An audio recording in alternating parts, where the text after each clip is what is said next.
The X Zone Radio Show with Rob McConnell is largely an opinion talk show. All opinions, comments, or statements of fact expressed by Rob McConnell's guests are strictly their own and are not to be construed as those of the X Zone Radio Show or endorsed in any manner by Rob McConnell, Relmar McConnell Media Company, the X Zone Broadcast Network, its affiliated networks, stations, employees, or advertisers.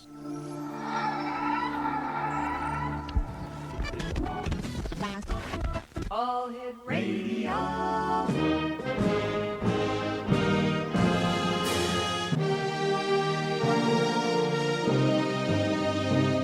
Welcome to the X Zone, a place where fact is fiction and fiction is reality. Now, here's your host, Rob McConnell.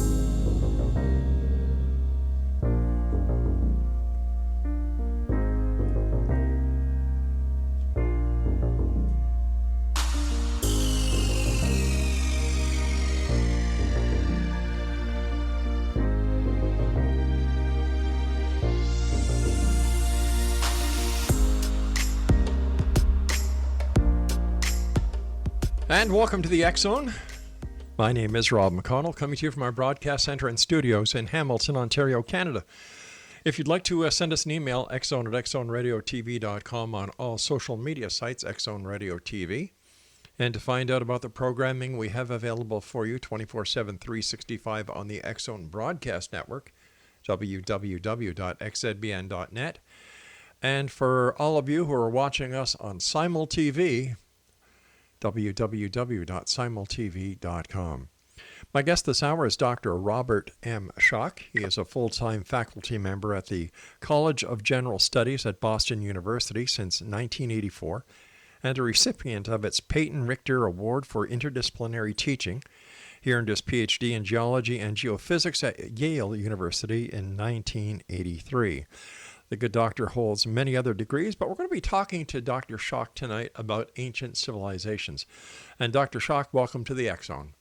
Oh, thank you. Where did your love or the interest in ancient communities and civilizations come from? Well, I was always interested in ancient civilizations as far back as I can remember. Mm-hmm. I remember seeing an exhibition of some artifacts from Tutankhamun, probably when I was, a few years old. It came through Washington, D.C., which is where I grew up.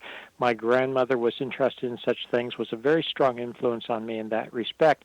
But it really came to the fore professionally for me when I met John Anthony West in the late 1980s, and he proposed to me that I should use my geological expertise. At that point, I had my PhD. I was a faculty member, and he proposed I should use my geological expertise to work on the issue of the dating of the Sphinx, which I thought was a settled issue that the Egyptologists knew what they were talking about, but it turns out they did not. So tell me, Doctor, how old is the Sphinx?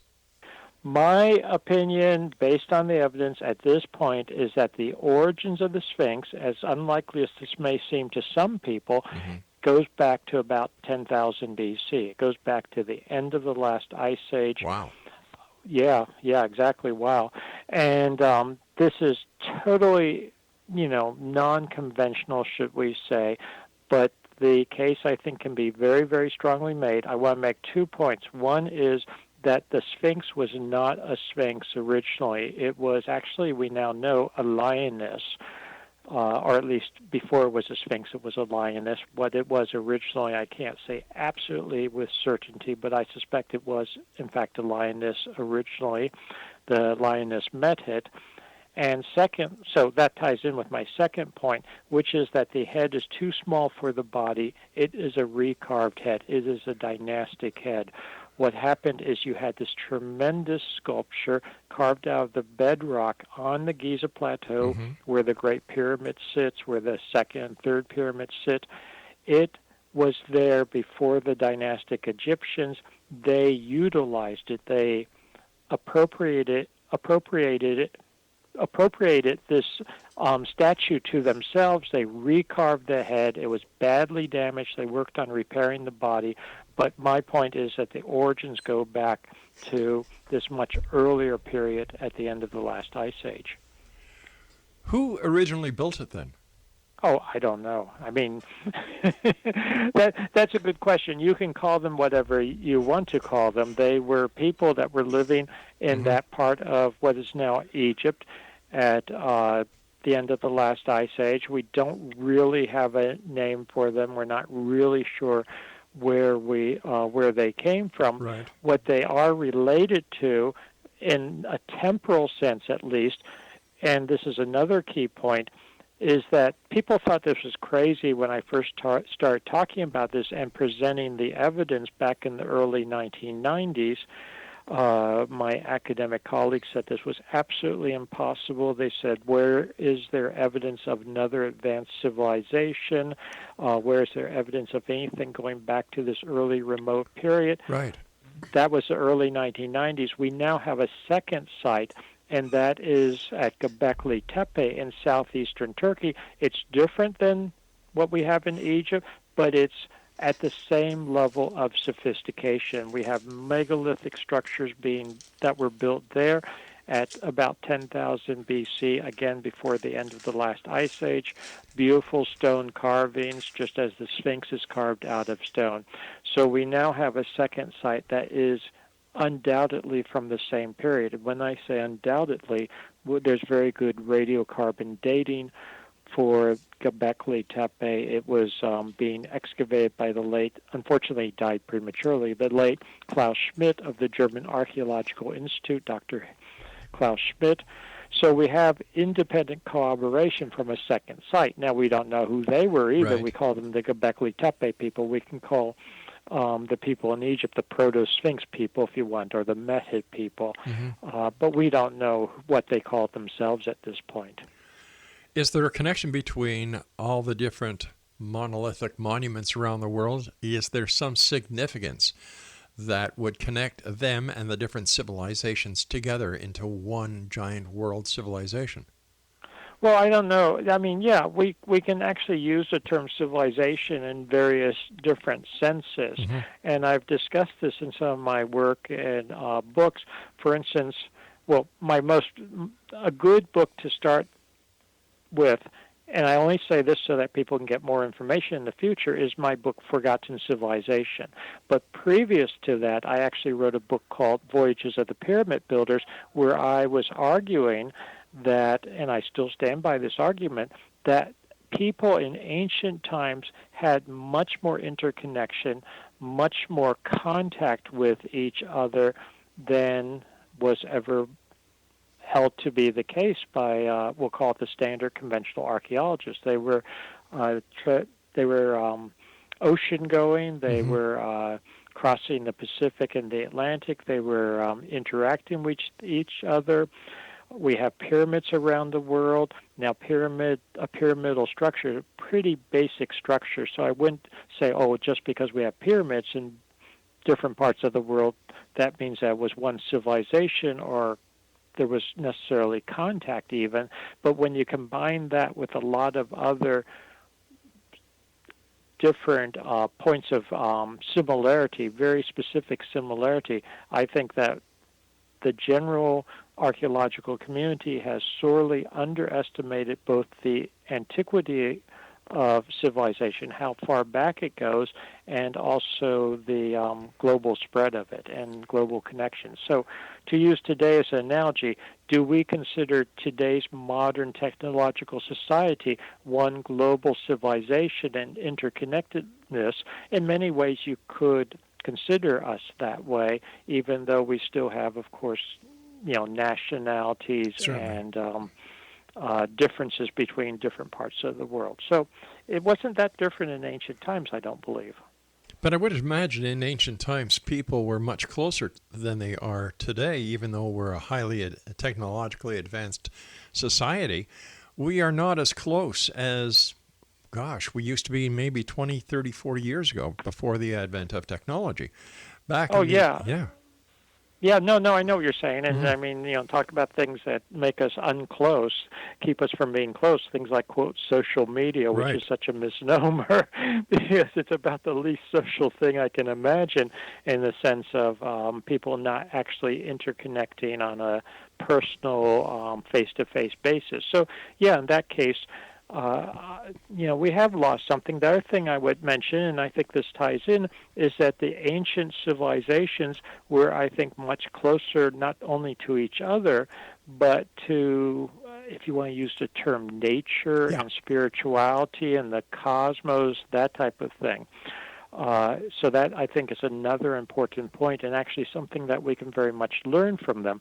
But I want to go back to the Sphinx and Göbekli Tepe in the bigger picture. I am now convinced, and this is why I talk about Forgotten Civilization, and also, again, I'm not trying to push books here, but just so people could have more information. With my colleague Robert Bouval, I wrote a book which came out just last year called Origins of the Sphinx. So the detailed scientific data of why I think the Sphinx goes back to 10,000 BC, the actual evidence for it, geological evidence, seismic data we collected around the Sphinx, etc., is detailed in that book. So people don't think I'm just making stuff up. Doctor, please stand by. We've got to take our first break, and we've had the pleasure of having Dr. Bouval on the show a number of times. And, this is very important, getting the information out there that, you know what we've been taught may in fact be wrong. And I admire people like you, sir, who have the strength to tell others in academia what you believe based on your findings. So please stand by. We'll be back on the other side of this break as I continue this hour with Dr. Robert Schoch here in the X Zone from our broadcast center and studios in Hamilton, Ontario, Canada. Don't go away.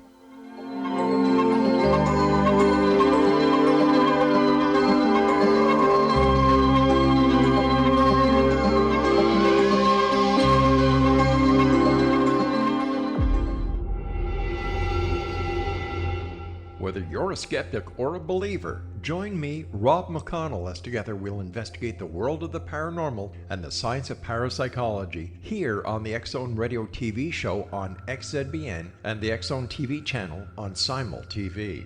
Since 1990, the X Zone Radio TV show has been the place where people dare to believe and dare to be heard.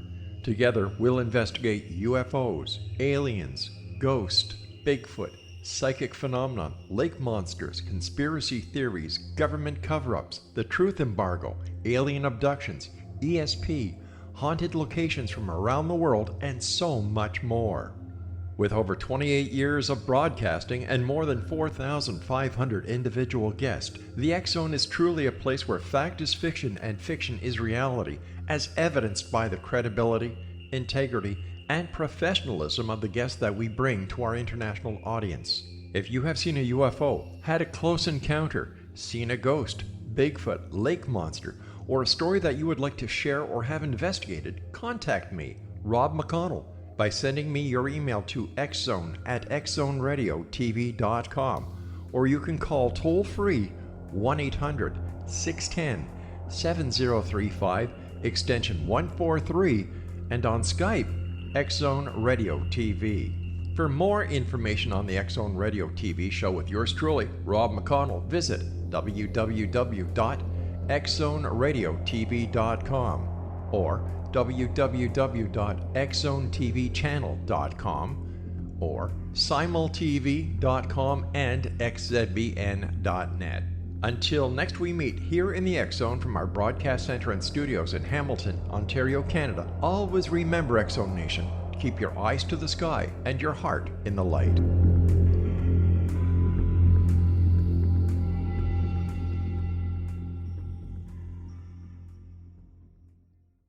You have heard of the X Zone? Now watch it on Simul TV, plus 500 video games, live TV channels, free video on demand, worldwide, and more. Does this sound like tomorrow's television? Well, it is, but you can have it today, right now. It is Simul TV. Simul TV offers what the others only wish they could provide. 15 exclusive channels like X Zone, sci-fi, and horror. We are worldwide. No other provider offers that. 500 built-in video games. No need to have an extra expensive system. We have them included. Free video on demand. Live streaming events from around the world. Interactive online network, and much more. Tomorrow's TV today. Simul TV. Sound too good to be true? Well, it's not. You can have Simul TV today. Sign up at simultv.com. Do it today.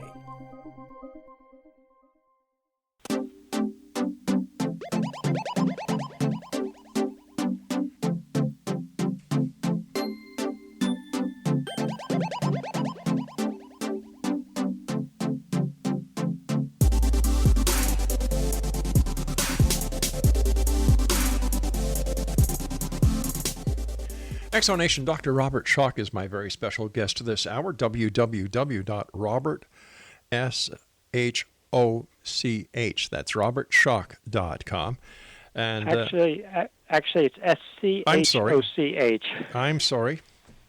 I apologize for that, sir. Robert Schoch, and that's RobertSchoch.com. Before we went to the break, sir, you were going to tell us more about the Sphinx. So please go ahead, and I apologize for cutting you off. Yeah, so something I was talking about, and actually people can go to my website, robertschoch, SCHOCH.com, to learn more about this. But something I have come to conclude now, and this is after about 30 years of research, is that what we have is an earlier cycle of civilization, height of civilization, if you would, going back to 10,000 plus BC. This was essentially snuffed out catastrophically with the cataclysmic changes that occurred, and I'm talking now as a geologist, the cataclysmic and dramatic changes that occurred at the end of the last ice age, circa 9700 BC. So the origins of the Sphinx go back to before 9700 BC. They go back to this last period of the end of the last ice age, and this is something that the dynastic Egyptians in 2500 BC discussed and talked about. When you actually look at their texts and you look at what they believed, they, I'm convinced, believed that the Sphinx, what we call the Sphinx, they thought of it as an older structure. As I said before the break, they reused it, they recarved the head, but they attributed the original portions of the Sphinx to this much earlier period. They even had a name for it, and that is Zep-Tepe, essentially what they considered was a golden age or the first civilization, and they talked about this as being their predecessors, that they had inherited information and material, that type of thing, from this earlier preceding civilization. And what we have, I believe, to put it into context, is that we had this early civilization or civilizations around the world, because we also have evidence in Göbekli Tepe. I believe we have evidence of it, for instance, in Java, a site known as Gunung Padang, that there was this flowering of civilization before the end of the last ice age. It was snuffed out about 9700 BC with the cataclysmic changes that brought the ice age to an end. Essentially, humanity went through a dark period, what I call SIDA, which is SIDA, solar-induced dark age, and for thousands of years, there was effectively a dark age for humanity before civilization reemerged about 5000 BC. So I just wanted to give the broad picture as I have reconstructed it. So could this explain the jump in evolution that some people believe is a missing link, or that there are others who attribute it to alien intervention? Yeah, there's a lot of people they talk about alien intervention, that type of thing. I personally, I want to make the comment that, number one, I don't go there because I don't see that we need to go there based on the evidence we have. Right. I have nothing against aliens, and I mean that seriously, because I am convinced that there's genuine evidence for, quote, alien civilizations out there, but I'm not convinced they intervened with the the development of humanity. Right. If we found strong evidence for it, I would accept it, but I don't see that yet. But what I think we do have is we have a situation, and the easiest way for people to understand it is it's very similar to what we had in Western Europe between the fall of the Roman Empire going into a dark age in a medieval period, and then the rediscovery of classical Greece and Rome, which sparked the Renaissance. And effectively, I believe we had the same thing, if you want to think of it that way, that you had this earlier civilization that was destroyed, essentially. Yes, some people survived, but the civilization itself, was brought to its knees at the end of the last ice age. Much of the technology, much of the science, much of the knowledge was lost. Little inklings of it were survived for thousands of years, and then there was essentially a reemergence, maybe a rediscovery of that between 4000 and 3000 BC, which ultimately gave rise to dynastic Egypt, to the flowering of Sumer and Mesopotamia, later perhaps in China, flowering of civilization in the Far East. But this was a renaissance, if you would. This was a reemergence. So it's not that there were aliens, in my opinion, intervening, but that they had rediscovered what had been lost. So the rediscovery of lost human history, so to speak. Yeah, in many Right. ways. And we actually have a chance to discover some of that again, because something that my colleague Thomas DeBecke, who's a seismologist and geophysicist, I'm a geologist and geophysicist, when we were working on the plateau in the early 1990s, we found a chamber under the Sphinx, under the left paw of the Sphinx, which, according to the texts, the hieroglyphic texts that have only recently been identified by my colleague Manu Saifzadeh, Dr. Manu Saifzadeh, there is an archive apparently under the Sphinx. We found the chamber. We didn't know what it was. We had speculated it might be some kind of archive or place where records were held. Right. I think remember it's that. there. And maybe this is what they rediscovered in Egypt at the time. Wasn't it in the media about the lost library found beneath the Sphinx? Yeah, this is the same thing. The Lost Library, Yeah. actually, the psychic Edgar Casey predicted that would be found there. He called it the Hall of Records of Right. the Atlanteans, I guess. It's actually a very interesting story. As a side note, we discovered this, Thomas DeBecke and I, in the early 1990s. I had heard of Edgar Casey, but really didn't know anything about him. And at that time, one of his sons was still alive and called me at Boston University in my office there. I remember to this day picking up the phone. Edgar Casey's son is on the other end of the line, and he starts telling me about how his father had predicted the chamber that we found using geophysical techniques, seismic techniques, and he was telling me that according to his father's trance, I guess, readings, that it was a hall of records going back to very, very ancient times. I was very skeptical about that at the time, but now I'm talking about the same thing, that probably is a hall of records going back to that earlier time, because we have hieroglyphic texts that suggest the same thing.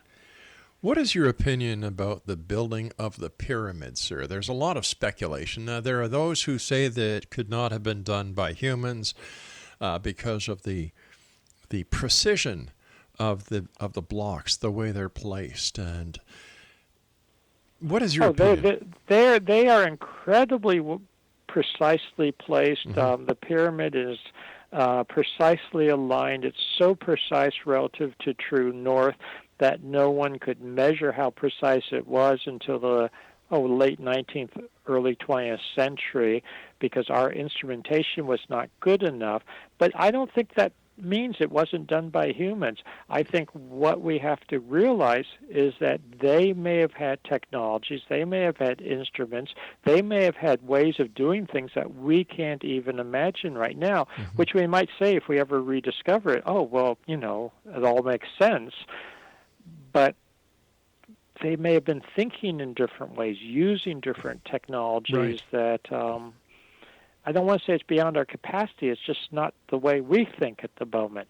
So I hate to underestimate our forebears, our ancestors, and then say, well, they were stupid and primitive, so it must have been aliens that did it. And I'm not making fun of alien people. I have very good friends, including PhDs, who are very much into, it must have been alien intervention. I just don't go there right now, because I think we also don't want to diminish or underestimate the capacity of earlier human societies and civilizations. And one thing that I've been finding in my own research is that some of these very ancient civilizations were incredibly sophisticated. I agree with you, sir. I totally agree with you. And when I hear people who diminish the ability of earlier members of the human race, it's annoying. But then you have to ask yourself, how different would history be if all the facts that are being presented and findings that are being presented by people like yourself and your colleagues, how different do you think the history of the Earth would be? Well, okay, so two questions. One, I'm a geologist. The history of the Earth isn't changing, but our perception of the history of the Earth would be very, very different. I think we would have to realize that we are not necessarily the best and brightest that there ever has been on the face of the Earth at the present day. And I'm not trying to put us down, because I think we're probably doing things and have, our electronic gadgets and communications devices that they didn't have back then, but I think they probably had insights and maybe even technologies that we don't have. All right, stand by, Doctor. That was my producer giving me my cue. Exonation, Dr. Robert Schoch is our special guest. His website, www.robertschoch.com. That's ROBERTSCHOCH.com. We'll be back on the other side of this break. Don't go away.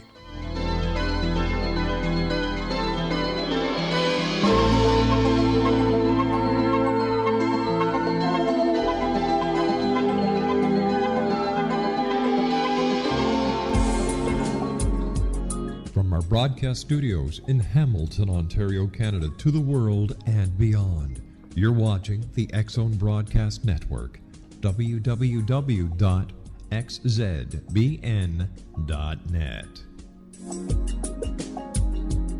AVS Media Den. You have heard of the X-Zone?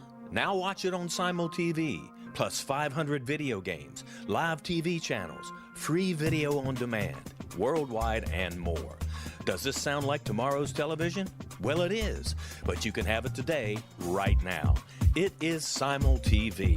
Simul TV offers what the others only wish they could provide. 15 exclusive channels like X-Zone, sci-fi, and horror. We are worldwide. No other provider offers that. 500 built-in video games. No need to have an extra expensive system. We have them included. Free video on demand. Live streaming events from around the world, interactive online network, and much more. Tomorrow's TV today. Simul TV. Sound too good to be true? Well, it's not. You can have Simul TV today. Sign up at simultv.com. Do it today.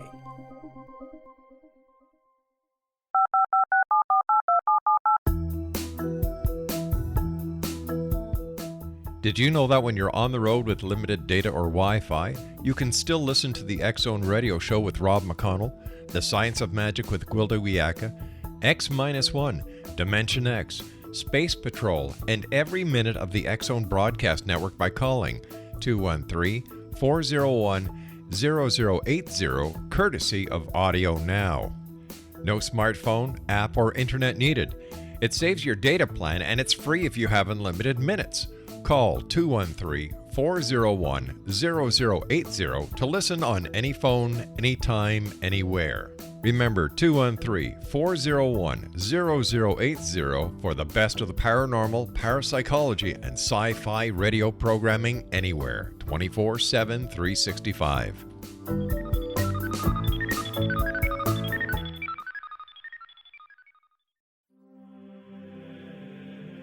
Rob McConnell here, presenting an overview for Nicholas Paul Jennings, author of a fascinating book, Amen. It presents facts revealed by Egyptologists, facts that enable us to understand why Amen is the beginning of creation of God. It provides recommendations for religious leaders of the major religions to unify their beliefs and teach the Word of God. Love one another. Amen informs people how mankind conceived God. It was the Egyptians that developed the concepts of a soul, a hereafter, and Son of God. And finally, after the worship of many gods, they conceived the belief in one universal God, the maker of all there is. For more information, visit www.futureofgodamen.com. That's www.futureofgodamen.com.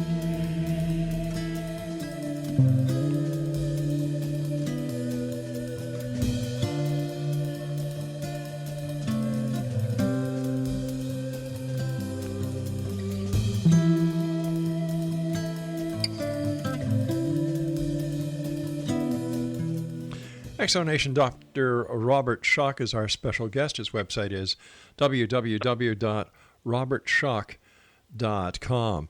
And as a geologist, wouldn't you say that you are a historian of the planet itself?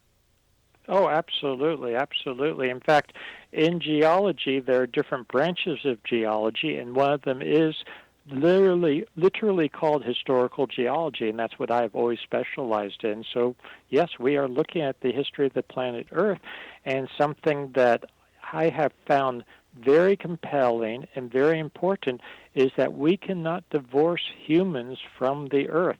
One thing that I've found very, very frustrating among my, should we say it, historians who focus only on humans is that they act like humans are carrying out their activities in a vacuum, a geological and geographic and climatic vacuum. And something that I have tried to stress over the decades, when it comes right down to it, is that no, that's not the case.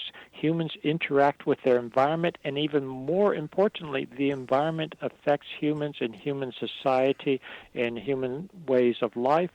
And to get back to something we were talking about before the break, humans and human society in those early civilizations were affected by what happened at the end of the last ice age. And to make a long story short, I'm now convinced that there was a major solar outburst from our sun. The sun went erratic, essentially, had coronal mass ejections, huge solar flares, etc., unlike anything we've seen in the thousands of years since, and this is what snapped us out of the last ice age, caused dramatic climate change.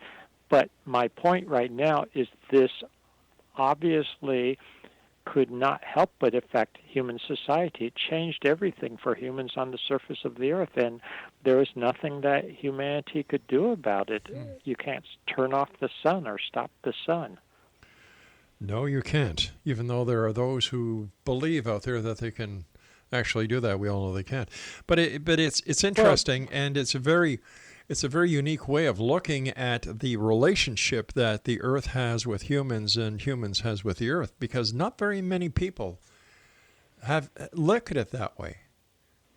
I would agree, and I think that's a huge mistake. And we could find out how huge a mistake that is in a very real and tangible way. In the I don't want to be a scaremonger because I'm not that type of person, but I'm following the actual evidence.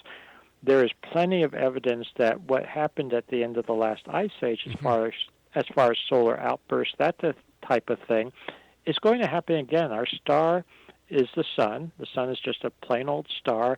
Stars go through cycles on the 10 to 15,000 year periodicity as well as the smaller cycles, and I think this is something we have to understand.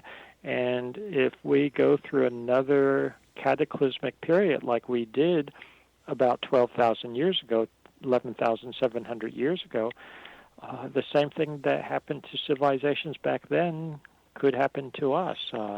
We could really be knocked down, should we say, especially because our civilization, this is something I started to say before the break, our civilization is incredibly sophisticated.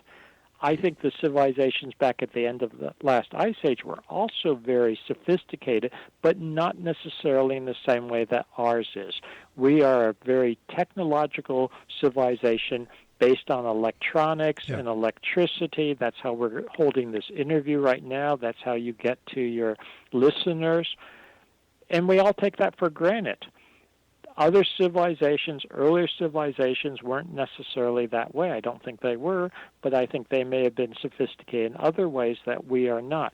But getting back to our civilization right now, for instance, even a major solar flare, much less a huge outburst, can bring communications down. It can damage electrical grid systems, etc.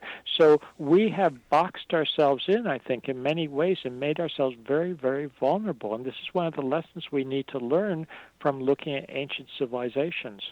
You know, I remember maybe 12, 14 years ago, there was this solar flare that knocked out the power grid in northern, I believe it was Pennsylvania, northern New York, the province of Ontario. Yes.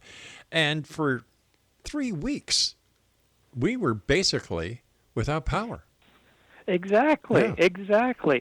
Now, that was a little minor thing from an astrophysical point of view, not from a human point of view for those who suffered from it, but from an astrophysical point of view. If you're talking something even small astrophysically, but larger than that, it could be devastating to modern society. And I don't understand, sir, why people still haven't gotten the sensitivity that we humans are placing upon ourselves.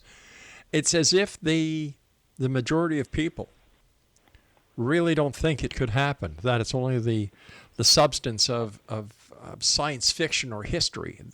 But in my opinion, and based on what I've seen over my years on this beautiful little blue planet of ours, history repeats itself.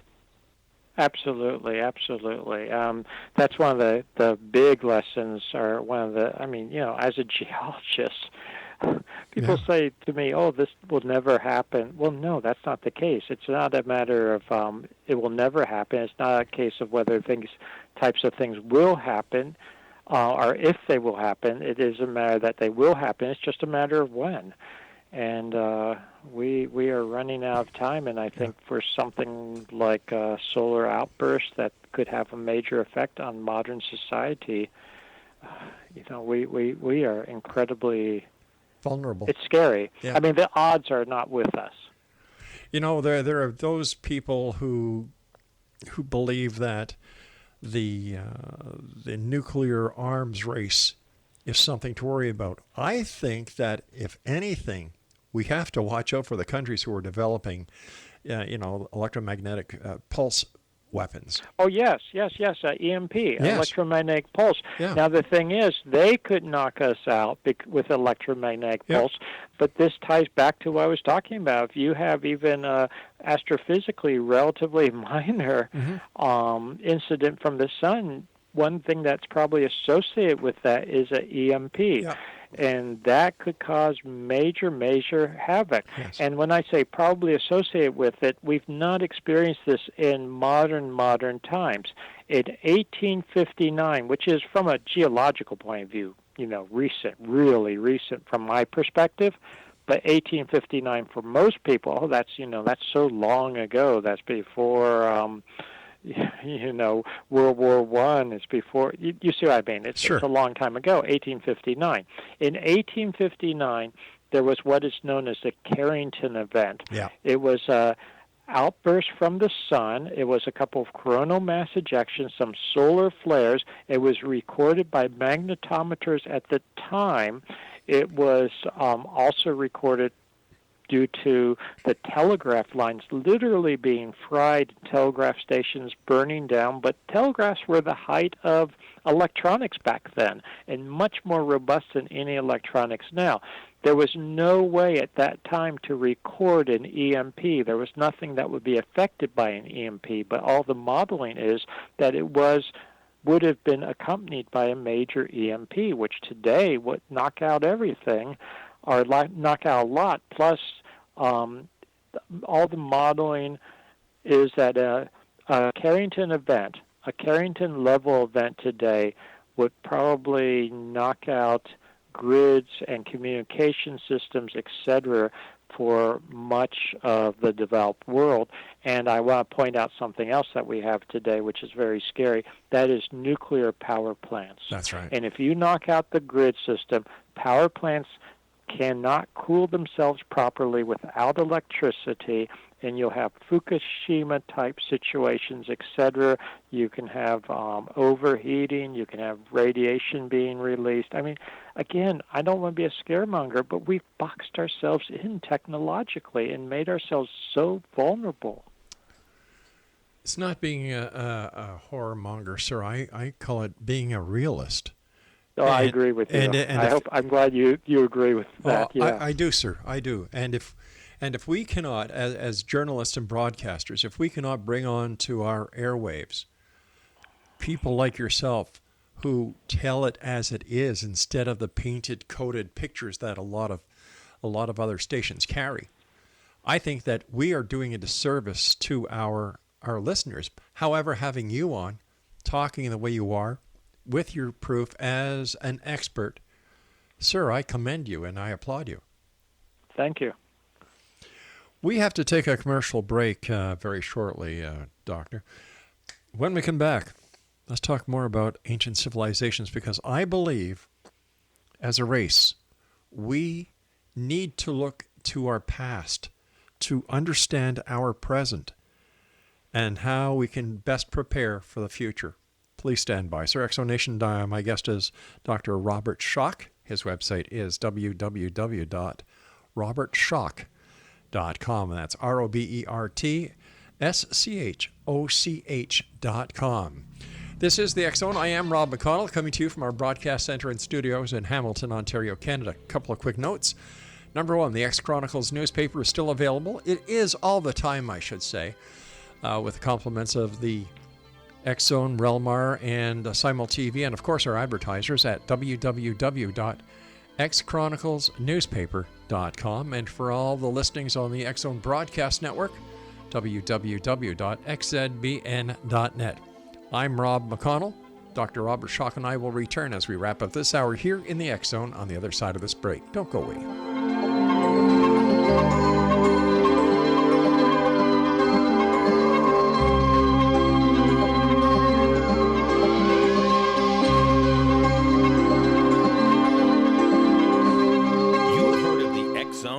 Now watch it on Simul TV, plus 500 video games, live TV channels, free video on demand, worldwide, and more.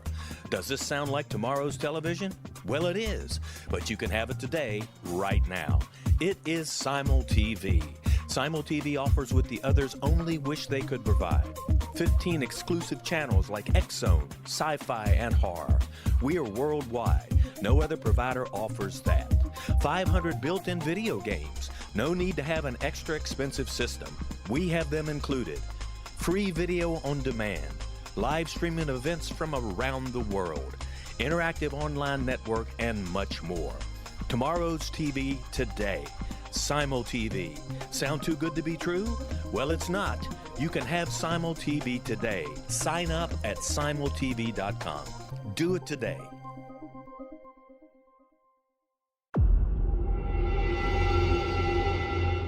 Whether you're a skeptic or a believer, join me, Rob McConnell, as together we'll investigate the world of the paranormal and the science of parapsychology here on the X Zone Radio TV show on XZBN and the X Zone TV channel on Simul TV. Since 1990, the X Zone Radio TV show has been the place where people dare to believe and dare to be heard. Together, we'll investigate UFOs, aliens, ghosts, Bigfoot, psychic phenomenon, lake monsters, conspiracy theories, government cover-ups, the truth embargo, alien abductions, ESP, haunted locations from around the world, and so much more. With over 28 years of broadcasting and more than 4,500 individual guests, the X Zone is truly a place where fact is fiction and fiction is reality, as evidenced by the credibility, integrity, and professionalism of the guests that we bring to our international audience. If you have seen a UFO, had a close encounter, seen a ghost, Bigfoot, lake monster, or a story that you would like to share or have investigated, contact me, Rob McConnell, by sending me your email to xzone@xzoneradiotv.com, or you can call toll-free 1-800-610-7035, extension 143, and on Skype, X-Zone Radio TV. For more information on the X-Zone Radio TV show with yours truly, Rob McConnell, visit www.xzoneradiotv.com or www.xzonetvchannel.com or simultv.com and xzbn.net. Until next we meet here in the X-Zone from our broadcast center and studios in Hamilton, Ontario, Canada, always remember, X-Zone Nation, keep your eyes to the sky and your heart in the light.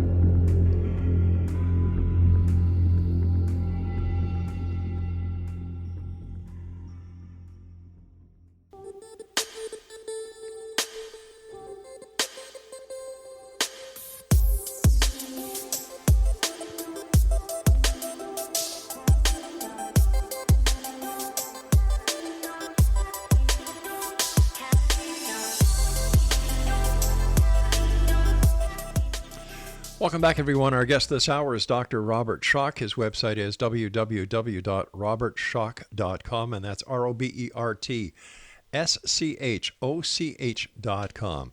First of all, Dr. Schoch, I want to thank you ever so much for coming on the show. It's been a great pleasure talking to you, and I admire the work that you are doing. And like I said before, I think in order for this civilization to go ahead, we need to understand what has gone on in the past, how we can apply it to the future, how we can apply it to today's present, and how it can help us better understand and plan for a brighter future. Oh, I 100% agree with you. And something that I have always felt and pursued in my own career in academia and otherwise is that it's interesting to study ancient civilizations just for their own sake, but I think it goes well beyond that. I really do believe they have something to say to us. I'm convinced that the ancient civilizations, they had insights that we don't necessarily have. They had perspective that we don't necessarily have, so we can learn a lot from them, both in what they knew and what they did, quote, right, and also what happened to them. Yeah. In some cases, learn from, I hate to say their mistakes, but learn from just how they interacted with the forces of nature, if you would. Doctor, I was wondering if you could tell us about an organization that you're a part of called Oracle. Yes, Oracle I'm very, very proud of. I'm a co-founder of it. We're a small organization at the moment, but it is absolutely 100% official, IRS certified or whatever it is, not nonprofit organization, and it's called Oracle, which is an acronym for the actual name of the organization. Officially, it's Organization for the Research of Ancient Cultures. Organization for the Research of Ancient Cultures. So Oracle, which is ORACUL for short, is the acronym. And what this is a non-profit organization with all the official paperwork filed. And what we're doing is raising awareness of ancient civilizations, ancient cultures.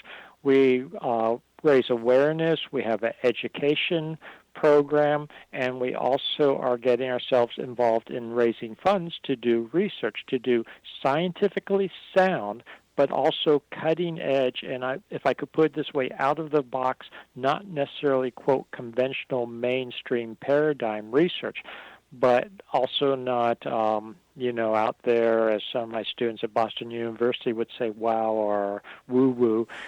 We are using sound scientific techniques, but following the evidence where it really leads, which is not necessarily what everyone, and I hate to sound the wrong way, but my colleagues in academia often have vested interest in, science should be objective, but it's not always. I can say that from experience. So this is really an organization to get out there, to educate, to promote the study of ancient civilizations, to bring the lessons to the fore, to do all the things we've been talking about, how it's important to learn from those ancient civilizations. And one thing we're doing, if I could mention it, Sure. is that we are doing a trip to Egypt in June of 2019, which I will be leading with my Oracle colleagues, in particular Mohammed Ibrahim, who is Egyptian Egyptologist, who is also very open-minded about these things, and he and I have known each other for a number of years, have done some trips together before. I've led many trips to Egypt over the years, besides going over there on my own private trips for my research and whatnot. If people know John Anthony West, I actually led his last trip to Egypt when he was too sick to do it.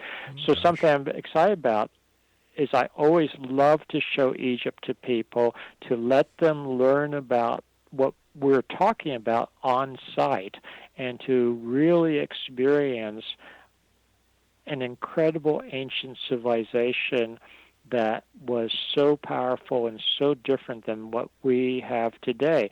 And many people I find, they go with me to Egypt, they experience it firsthand, we call it ruins, but they're still very powerful ruins, and they realize that there's something more to ancient civilizations than what they might be reading in textbooks. So if people are interested in that, they should check out the Oracle site, or they can get there through my website, or they can go directly to the Oracle site, which is Oracle Online, all run together, oracleonline.org.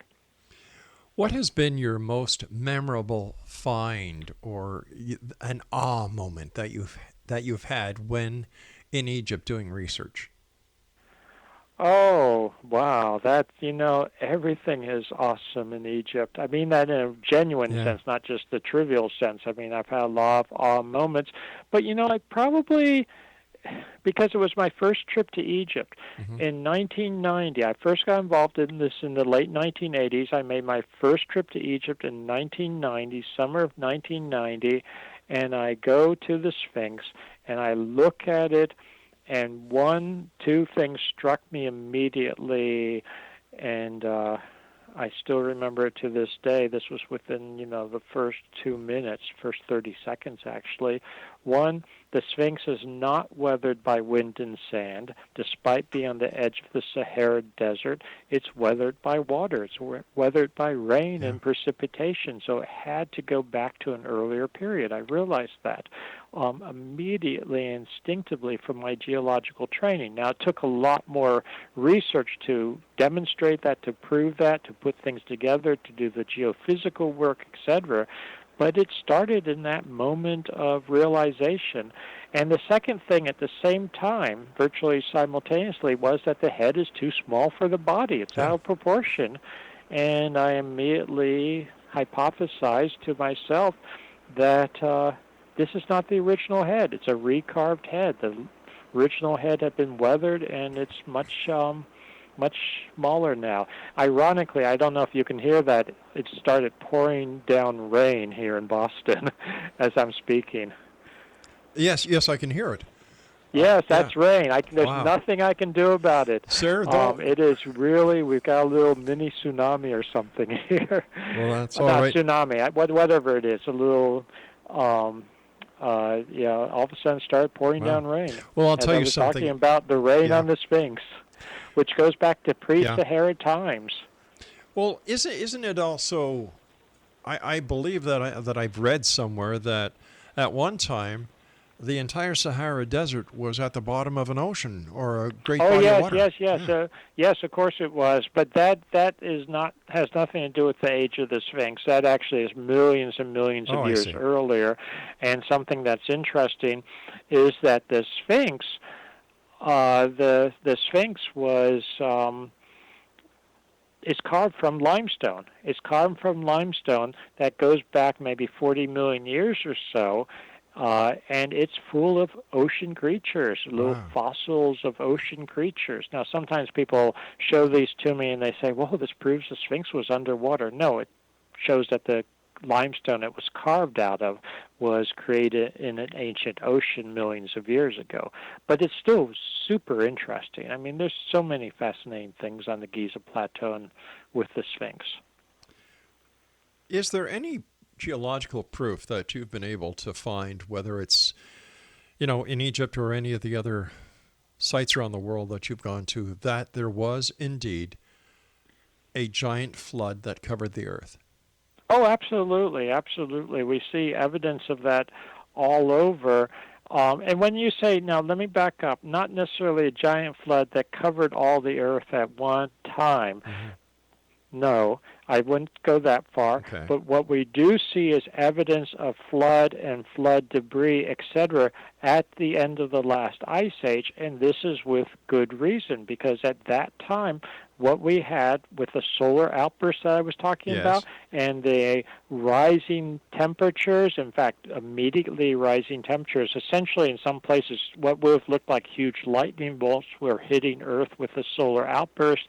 It was melting glaciers almost instantaneously. It would have evaporated water from large bodies of water, whether it's lakes or the ocean itself. Mm-hmm. And you can only put so much moisture into the atmosphere before it starts coming out as precipitation. So there were torrential rains at the end of the last ice age, and this is recorded in the geology and the sediment and the debris, that type of thing. So there were absolutely torrential rains, which would have caused localized flooding. I mean, really major flooding. If people watch the news, sometimes they'll see when there's just from my perspective, very small rains, not what we're talking at the end of the last ice age. And, cars are floating away, et cetera, et cetera. Plus, on top of that, with the melting of the glaciers, you had rising sea levels, and we're talking hundreds of feet along coastlines, et cetera. So there were a lot of things happening between flooding on the land surface from the rains, from flooding along coastal areas from rising sea levels. It was pretty horrendous. Dr. Schoch, I want to thank you ever so much for joining us. It's been a great pleasure talking to you, and as I said before, I look forward to the next time you and I meet back here in the X Zone. But until then, sir, thank you for all you do. Thank you. Good night, Doctor. Good night. I'll be back on the other side of this commercial break with the news as we continue here in the X Zone from our broadcast center and studios in Hamilton, Ontario, Canada. My name is Rob McConnell. Don't go away.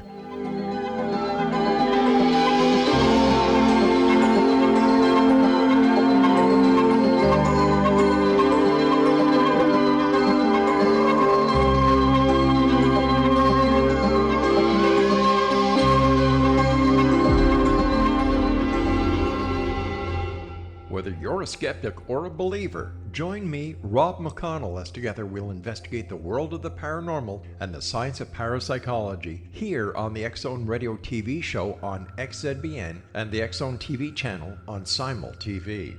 Since 1990, the X Zone Radio TV show has been the place where people dare to believe and dare to be heard. Together, we'll investigate UFOs, aliens, ghosts, Bigfoot, psychic phenomenon, lake monsters, conspiracy theories, government cover-ups, the truth embargo, alien abductions, ESP, haunted locations from around the world, and so much more. With over 28 years of broadcasting and more than 4,500 individual guests, the X Zone is truly a place where fact is fiction and fiction is reality, as evidenced by the credibility, integrity, and professionalism of the guests that we bring to our international audience. If you have seen a UFO, had a close encounter, seen a ghost, Bigfoot, lake monster, or a story that you would like to share or have investigated, contact me, Rob McConnell, by sending me your email to xzone@xzoneradiotv.com, or you can call toll-free 1-800-610-7035, extension 143, and on Skype, X Zone Radio TV. For more information on the X Zone Radio TV show with yours truly, Rob McConnell, visit www.xzoneradiotv.com or www.xzonetvchannel.com or simultv.com and xzbn.net. Until next we meet here in the X Zone from our broadcast center and studios in Hamilton, Ontario, Canada, always remember, X Zone Nation, keep your eyes to the sky and your heart in the light.